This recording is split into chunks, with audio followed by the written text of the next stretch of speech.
গভীর জঙ্গলে থাকত এক দুষ্টু হাতি।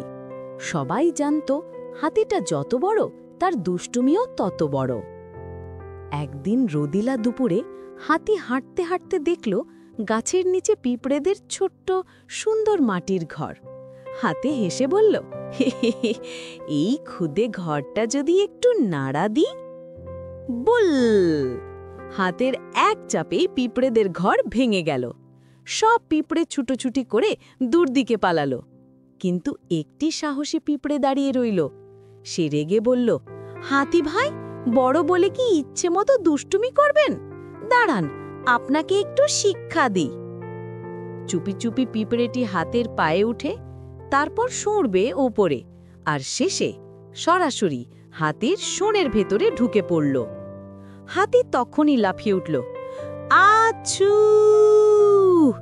ওফ, কুটকুট, কি কামড়াচ্ছে!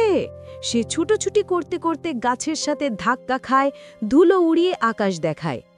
অবশেষে হাতি কাঁদো কাঁদো গলায় বলল, পিঁপড়ে ভাই, প্লিজ বের হও, আমি কথা দিচ্ছি আর কখনো তোমাদের ঘর ভাঙব না।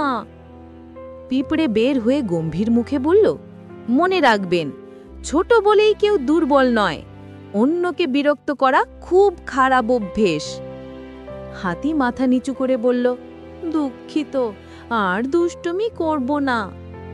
সেদিন থেকে হাতি পিঁপড়েদের ঘর দেখলে বিনয়ের সঙ্গে পাশ কাটিয়ে যায়, আর পিঁপড়েরা মজা করে বলে, হাতি ভাই, কুটকুট মনে আছে তো? হাতি লজ্জা পেয়ে হেসে ফেলে, হ্যাঁ, মনে আছে। Click the subscribe button and subscribe to our YouTube channel. Don't forget to click the bell icon for more videos.